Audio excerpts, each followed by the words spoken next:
Good evening and welcome. We have some homesick this week. We know that from Sunday. And some are traveling because of the holiday, but we're glad you're here, glad you're safe, glad you're healthy. Roddy asked me to teach chapter 7. We may not finish the latter portions of it, but we'll at least touch on what's being discussed there. I want you to know that I'm not at all uncomfortable discussing sex in a church building. And this is the proper place to discuss these matters. The only better place is around a kitchen table with your young people or your young adults as questions would come up. But these are pertinent questions for the church today, looked at very differently than the church at Corinth, without question. He begins in 1 Corinthians 7:1. Now for the matters you wrote about, Paul is dealing with issues that they had written him about. They needed answers to these questions. And the first question that he deals with is their statement that it's good for a man not to marry. Now, that was their question. They asked, is it better for a man not to marry? And he's answering that question in these early verses. Let me say a few things about marriage. Marriage was God's idea between man and a woman. And as they work together, it's something that's supposed to take a lifetime. And as they work together in this, what's good for the man is also good for the woman. And it's something that is dealt with in a very forthright way here. Let's say some things that are an undercurrent before we look at the verses for another moment. Sexuality with a husband and a wife are two different subject matter. I heard someone at a marriage seminar a number of years ago say that foreplay for a man is a microwave oven, and foreplay for a woman is a crock pot. 8 to 12 hours before you're ready, okay? Now, if we've withstood you hearing that here, we're going to be okay. But that's the reality of the matters that are an undercurrent to what's part of this discussion. And as he says in verse 2, since there's so much immorality, and certainly at Corinth there was, it's also true today, each man should have his own wife and each woman have her own husband. So he's suggesting that your question suggested that it's good for a man not to marry. But he begins with the reality that if you're married, then you need to be married to the right person, and it's for life. And because immorality is a part of the environment in which they lived, and even today, marriage is a circumstance that protects us. He's going to say a little bit later that it's better to marry than to burn. And when we get there, we'll make some comments there. But then verse 3 deals with some of the issues that were undercurrent that would cause someone to suggest that it's good for a man not to marry. Because of immorality, many in the Corinthian church apparently were saying that it's wrong to marry. And therefore, it's also wrong to have sex. And so he has to deal with the marriage issue, but he also has to deal with the sexual relationship of a husband and wife. And he does that here. He says the husband should fulfill his marital duty to his wife. And likewise, the wife should fulfill her marital duty to her husband. Now, he's not talking about there, and the next verse tells us, but let's just be sure we see it. He's not talking here about whether you're a good cook or mow the yard or all the other aspects of being a good husband and being a good wife. Those are certainly part of the dynamic of faithfulness in your relationships and being responsible in those areas around your home. But he's not really talking about all those other things that certainly could be a part of it. He's talking about the wife's body does not belong to her alone, but also to her husband. And in the same way, the husband's body does not belong to him alone, but also to his wife. And so what he's saying is that we equally share responsibility sexually to each other. I can't refuse to have sexual relations with my wife, and there's an exception, but that should not be part of a husband and a wife's discussion. Now, it's true that headaches enter into the circumstance.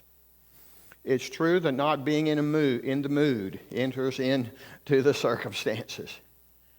And I've had it told to me by a number of people in marriage counseling, Brasheen and Faulkner and others in marriage settings, marriage seminar settings, that the worst thing in the world for a man who has a quick trigger sexually is to treat his wife like trash and then at 9:15 expect her to be the perfect sexual partner. That's not what she wants. She wants you to love her. She wants you to be kind to her during that day. She wants you to treat her as a loving, wonderful spouse. And then she will be ready and willing, but it sometimes works the other way. Guys, they want us to be cleaned up. They want us to treat them well leading up to it, and it's not 10 minutes, it's a few hours. All of those things enter into a relationship sexually of a husband and wife, and Paul says it clearly is, my body belongs to her as much as her body belongs to me. And we have a mutual responsibility and obligation to understand that. I know secondhand only because the elder told a group of people this, and I'll not share names or places, but he described for us to be aware of a situation of a Christian wife with a Christian husband.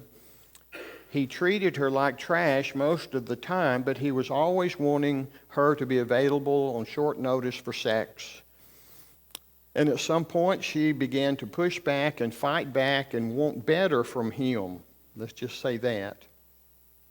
And it reached the point between this Christian man and woman, husband and wife, that he would not give her any money to go to the store to buy food for their family unless there was sex attached to receiving the money. Their relationship had reached that point.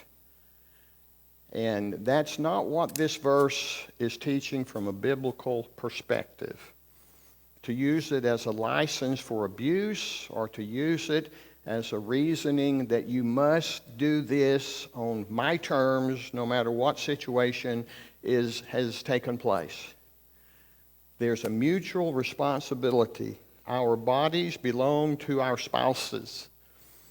And we need to cooperate in that. There's equality as far as the responsibility of both. But just common sense and kindness and compassion and treating that other person with love and respect sets the tone to where this discussion would never have to come up between a Christian husband and a Christian wife. Other things are part of it, and if they're not, then issues can arise, and many times do. He says, verse 5, do not deprive each other except by mutual consent and for a time, so that you may devote yourselves to prayer. There is a time where there has to be a mutual consent, a mutual agreement. We're not going to do it today. We're not going to do it for a couple of days. I want to devote myself to spiritual matters, not just prayer. The principle is in place, but it mentions prayer. There's reasons from a spiritual perspective that a husband or wife could not want to participate in sexual activity with their spouse, and it's by mutual agreement, and it's for spiritual things, such as prayer. But he says, then come together so that Satan will not tempt you because of your lack of self-control. So don't let this go on very long, because Satan is going to use it. And if one is not the mature person sexually that they should be, and it could be both, or either one rather, then the lack of control could open a door to possibilities of other relations, other acts, if you will, when the sexual relation is not what it ought to be.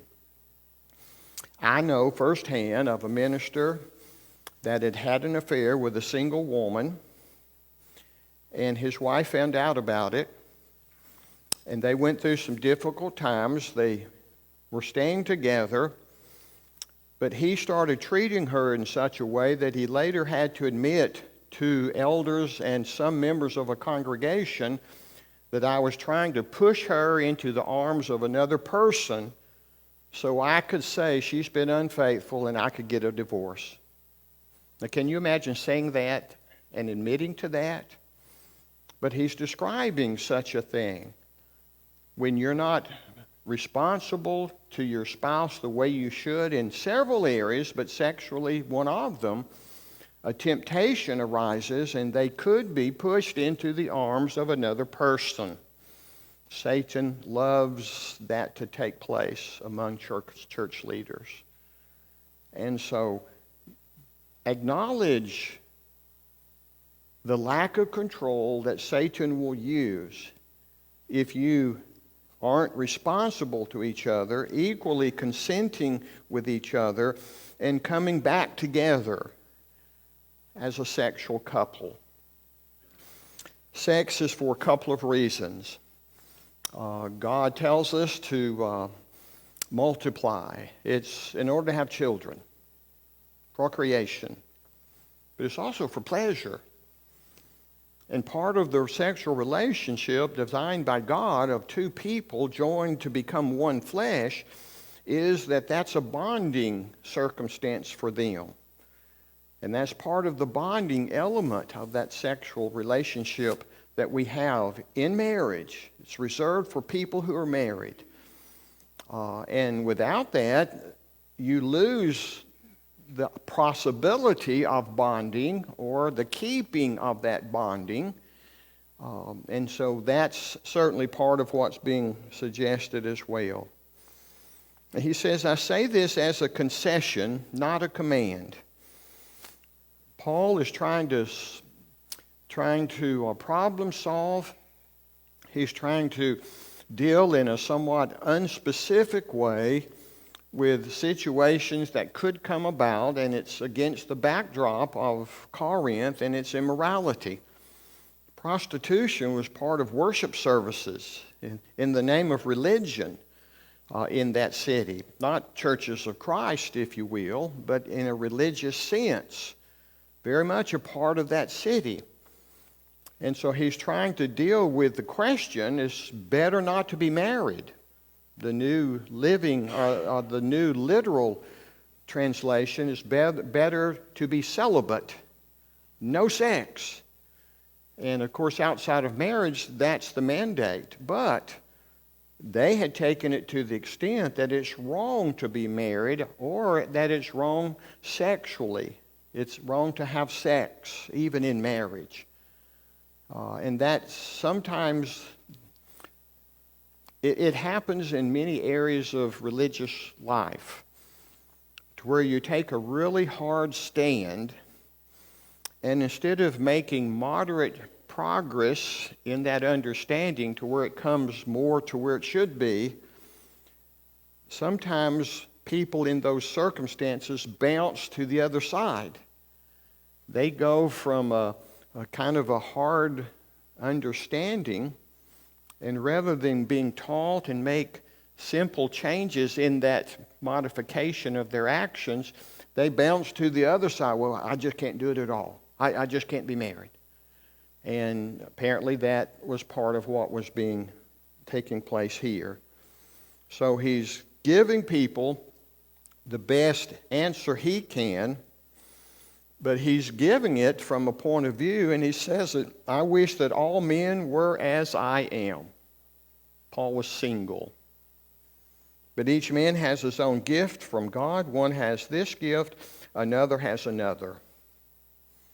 I was thinking today the best way to explain what he's saying is if someone is single, that is a gift that God gives them if they're able to remain in that circumstance and be in service to God. If they're in service to God, what does that do?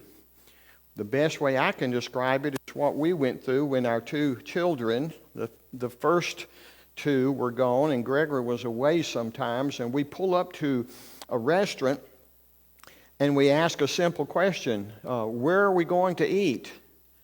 It's a whole lot easier to come to that conclusion with two people than 4 or 5 or 6 or 7 or 8. And that simple dynamic of the number of people involved in making a decision is very much a part of what Paul is alluding to.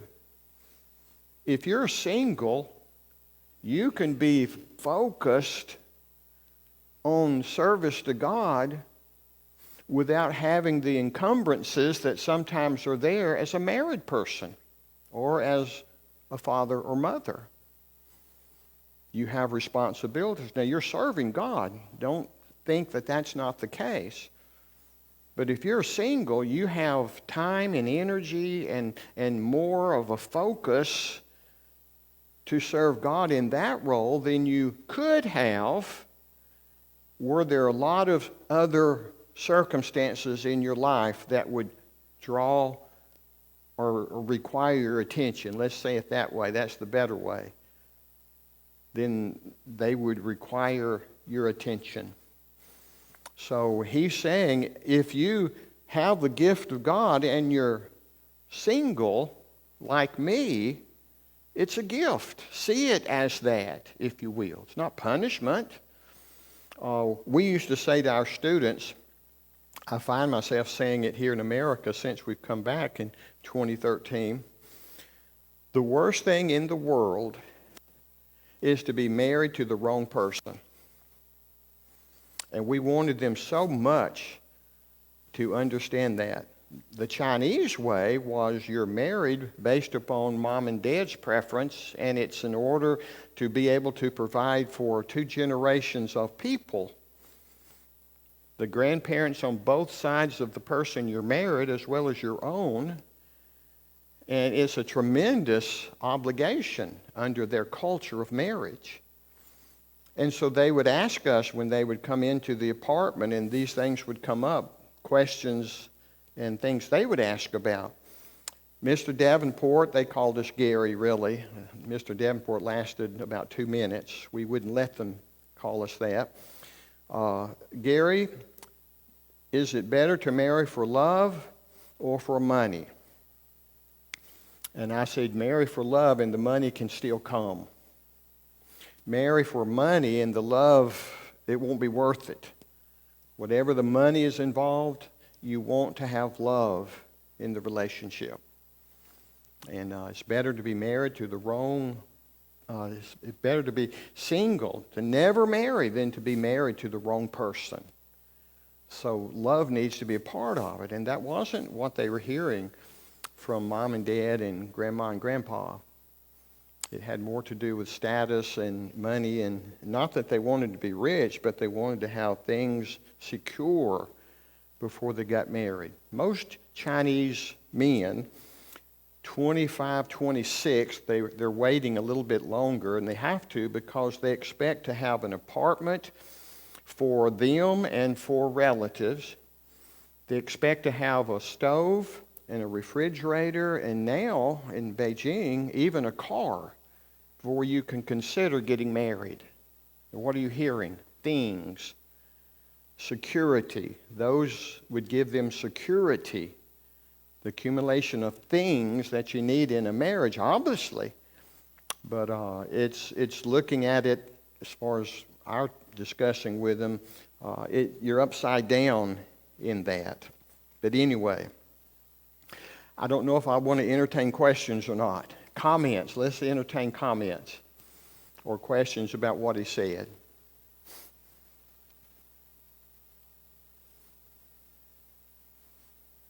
Well, now he moves to another group of people.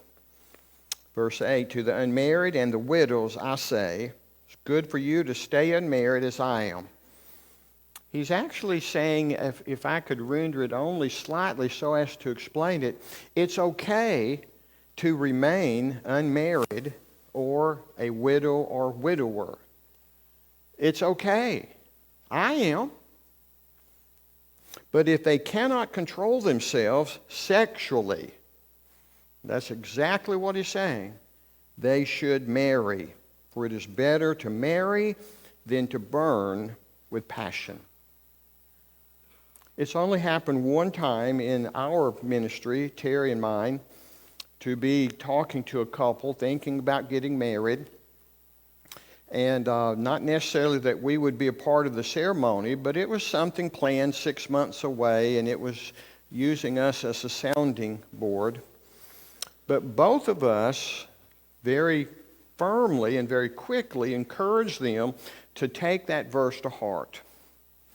You've made the decision to marry. You're very much in love. You've dated for quite a while. If you're having trouble abstaining from sexual activity, or if you're having trouble getting closer to the line, you haven't crossed it yet, but you're having trouble getting closer to that line, move the wedding date up. Don't put yourself in a situation that you don't want to be in. And it's wrong to participate in sex outside of marriage. Move the date. Move the date. Now, there are people in our society that would suggest, how do we know if we're compatible with each other if we don't live together for a period of time? And that means having sex together, and that's against God's will, and it should be against their even being open to such a thing. And anyone that would suggest such a thing is not the person you want to marry. They are not your friend. If they're putting that pressure upon you as if we've got to see if we're compatible before we make that wedding official.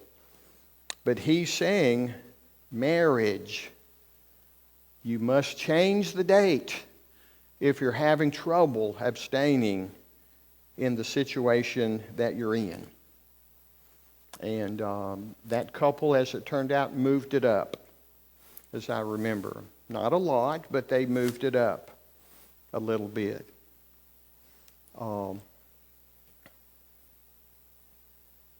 Well, let's move on. Verse 10, to the married I give this command, not I, but the Lord. When Paul says that, he's saying, I'm speaking to you as I'm writing this, so I'm sharing this information with you, but it's not coming from me. It's coming from the teaching of Jesus. Not I, but the Lord. So this is something that he had taught specifically, and he makes that variance in his comments. A wife must not separate from her husband. But if she does, she must remain unmarried or else be reconciled to her husband. And a husband must not divorce his wife. Now that's really an easy statement to understand. What makes it difficult is we don't want to listen to it and understand what he's saying.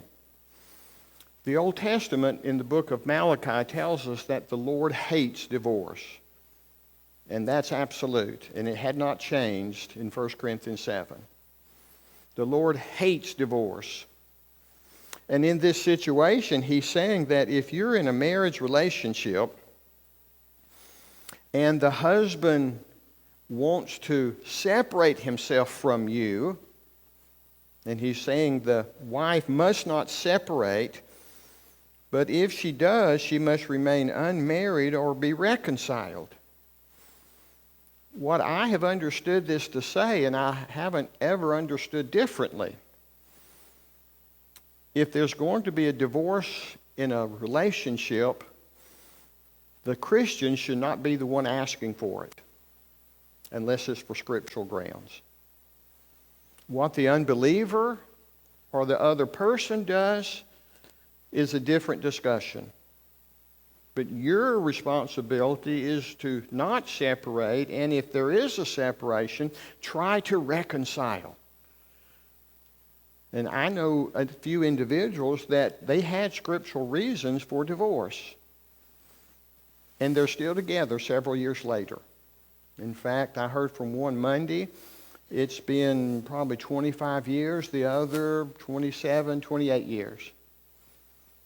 They had scriptural reasons to divorce each other, but they had children and they loved each other enough to give it time to earn the trust back, trust and verify, and to go through that process.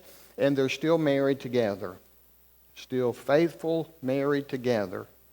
And their children are married and they have grandchildren. So there's not a mandate, even if you have the right, to take that right. But it's all right. It's all right from God if you choose to, but you don't have to. You can reconcile. Now that's adding a little something to the equation, but he'll deal with that in principle in a few moments. So what he's saying is, reconcile to your husband. Do everything you can to stay with that person. Verse 12, to the rest I say this, I, not the Lord. This is my comment. It's not something Jesus talked about. And so he makes the difference. If any brother has a wife who is not a believer and she is willing to live with him, he must not divorce her. And if a woman has a husband who is not a believer, he is willing to live with her, she must not divorce him. In other words, because you're married to someone who is an unbeliever, that's not the reason to divorce someone. The question might be asked, was he a believer when you married? It's really of no consequence because he's discussing the situation you're in if you would be considering divorce. If someone was a believer and now he's not, that's the role that's being discussed here, husband or wife. So what they were when you married is not really the issue. What is your relationship with your spouse and God at this time? What's that relationship? And don't use the fact that your spouse is not a believer as a reason to seek a divorce. It's not a scriptural reason. But then he says, for the unbelieving husband, and then he says, and the unbelieving wife, verse 14a and b, for the unbelieving spouse member has been sanctified through his spouse. And the wife, same, husband, same. Otherwise your children would be unclean, but as it is, they are holy. I'm not sure I understand that, and I'll just tell you that. But what he's saying is that if I'm married to a woman and if she's no longer a believer, and that's no fun to be in that situation, it's not a reason for divorce, but you are the best hope for her to become a believer. Your life as the believing spouse is a circumstance that has been set apart, sanctified, hagios, holy. It's the same word. The marriage is holy, sanctified, set apart because one of them is a believer. And the opportunity to affect children is very much a part of it. And so I think that's what he's suggesting. Remember, the discussion began with the circumstances in Corinth that some were saying it's wrong to be married, and they were hearing that in society. And it's wrong if you're married to have sex. They were hearing that in their society, and they wanted Paul to talk about it. And so it's something is right or wrong. He uses the word unclean, I think, to suggest that having children is not unclean. Having a child because you've had sex, that's not an unclean circumstance. And apparently it was something that perhaps was being suggested. Verse 15 is difficult. If the unbeliever chooses to leave, I add the word because that's what it's saying. You have a believer and unbeliever. And the believer cannot use the fact that the spouse is an unbeliever as an opportunity to seek a divorce. But if the unbeliever chooses to leave, let him or her do so. A believing man or believing woman is not bound in such circumstances. God has called us to live in peace. How do you know, wife, whether you will save your husband? Or how do you know, husband, whether you will save your wife? So don't use it as an excuse for divorce. But if the unbeliever chooses to leave, you're losing that opportunity that he's already discussed to save the unbeliever, to bring them under the umbrella of belief, either again or for the first time. And verse 17 is a very abused verse that's used to teach a variety of things that I don't believe that's what it's saying. Nevertheless, each one should retain the place in life that the Lord assigned to them and to which God has called them. This is the rule I lay down in all the churches. Now he goes to circumcision because apparently this is something that was taking place in the Christian homes. He uses circumcision as the example. I don't know why. I'm not sure I would have. But he knew the circumstances to whom he was writing. Was a man already circumcised when he was called? He should not become uncircumcised. Circumcision is nothing, and uncircumcision is nothing. Keeping God's command is what counts. Apparently, there were some from Jewish background who were coming to Christ as believers and had been circumcised, meaning they were Jews, and they were trying to physically undo the signs or the appearance of having been circumcised. They wanted to undo it, if you will. And he's saying it's not whether you are or you are not. That's not something to be debated in a Christian home in Christ after the fact. But apparently that was something that was being considered and probably even tried. Each one should remain in the situation which he was in when God called him. Were you a slave when you were called? Don't let it trouble you, although if you can gain your freedom, do so. For he who was a slave when he was called by the Lord is the Lord's freedman. Similarly, he who was a free man when he was called is Christ's slave. You were bought at a price. Do not become slaves of men. Brothers, each man, as responsible to God, should remain in the situation God has called him. I don't know how else to apply it, but to use two things specifically that he uses that would have been close in the time frame to the circumstances he was writing. someone trying to undo circumcision or someone choosing to be circumcised. They weren't called that way, and that wasn't a necessary requirement in order to become a Christian. Circumcision was a covenant sign of God to the Jewish nation, no longer in effect in the new covenant. So if you were called and that's not an issue, don't make it an issue, is what it seems to be saying to me. Stay where you were. Don't create an issue when it's not. Might have been before Christ nailed the old law to the tree, to the Calvary. And slavery, the same thing. And there were slaves married who became believers, and ramifications of that reality in their Christian walk. He seems to suggest something that I find it's a very strong statement.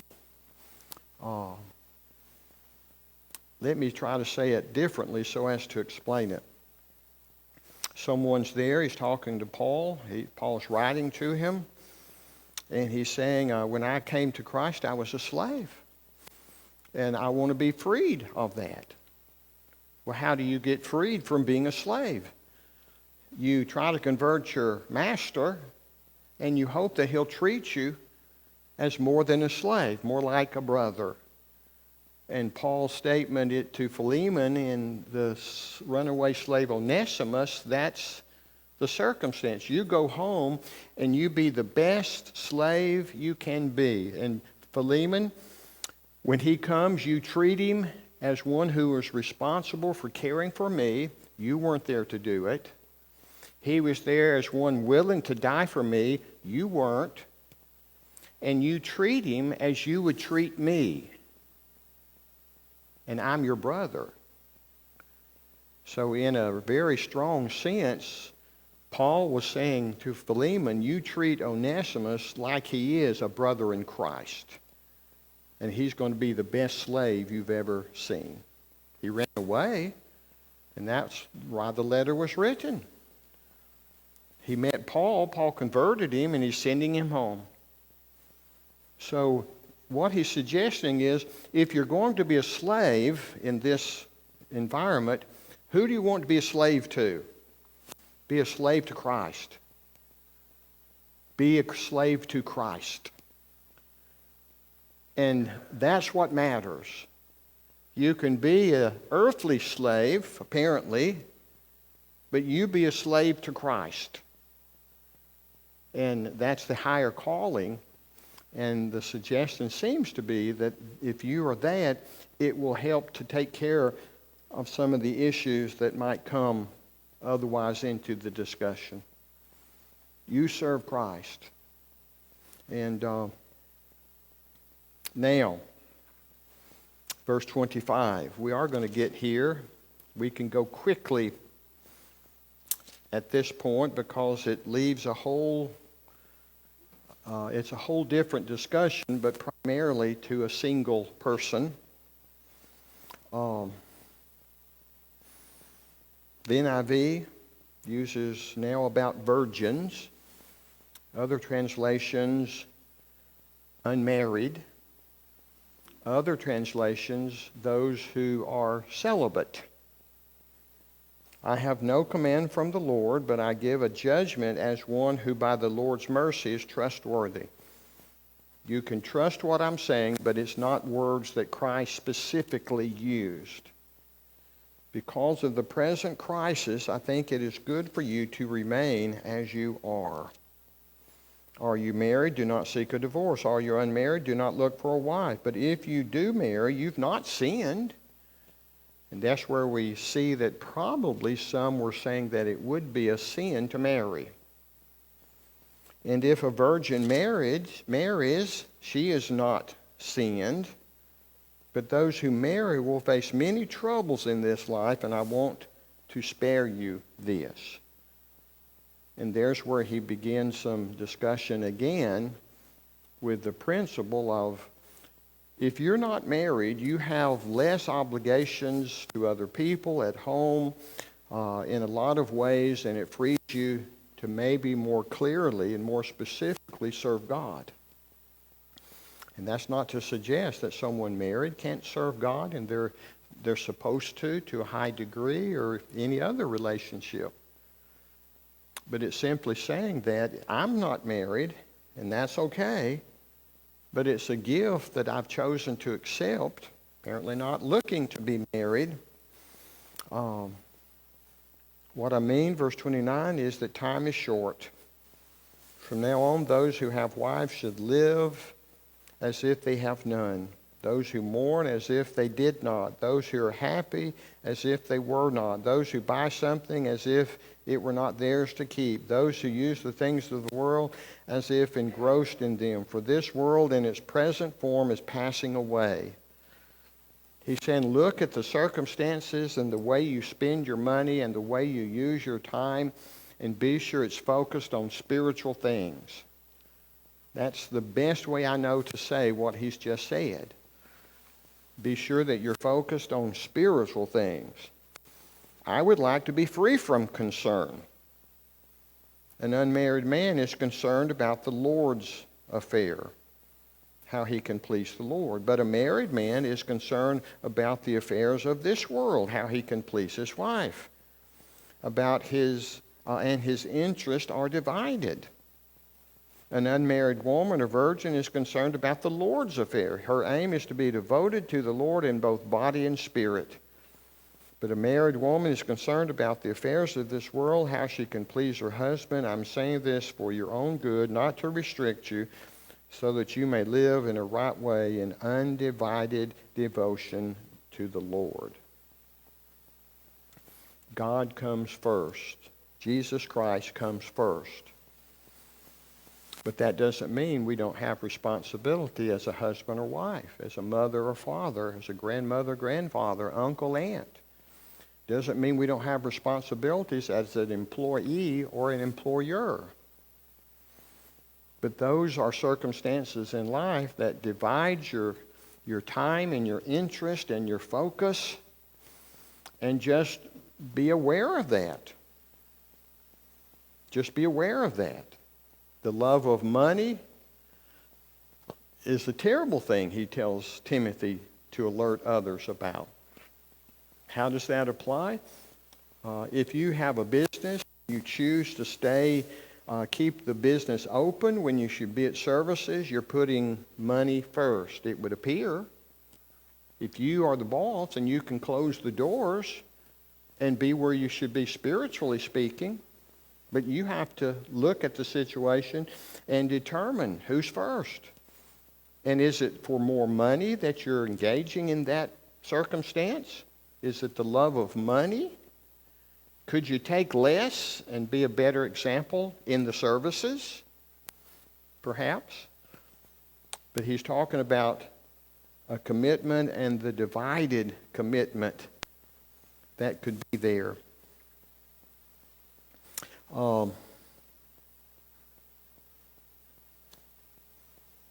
We need to look at verse 39 and 40. A woman is bound to her husband as long as he lives. But if her husband dies, she is free to marry anyone she wishes, but he must belong to the Lord.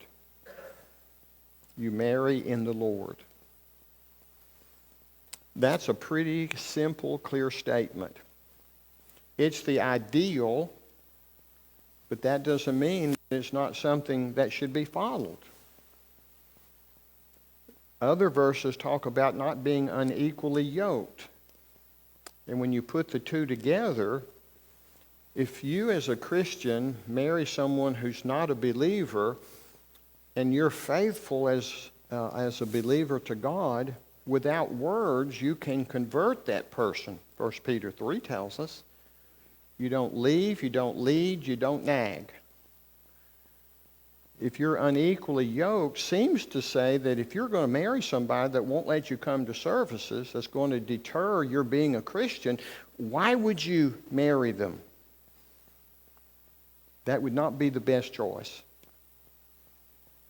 But if you're not unequally yoked, and they allow you to practice your spiritual aspects of life, you can convert the person, 1 Peter 3, and you need to take that into consideration. We have 30 seconds. I'll make a statement and I'm through.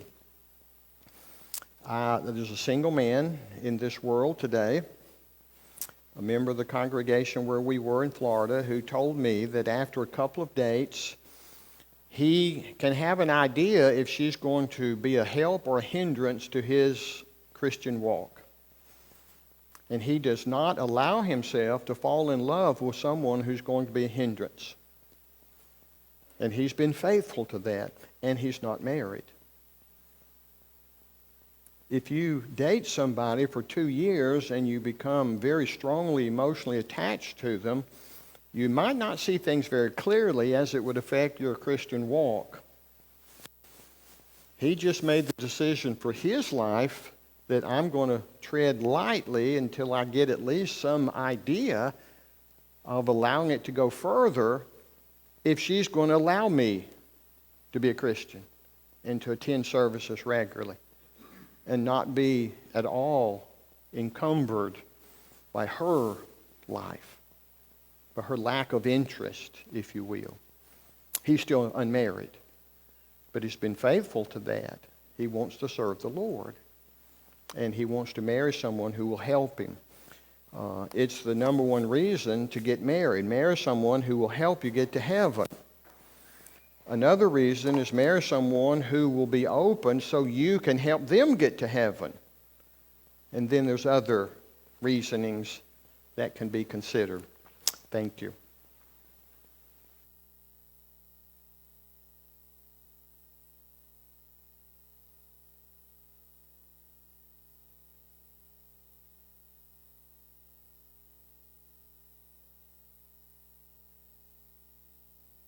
We let Scripture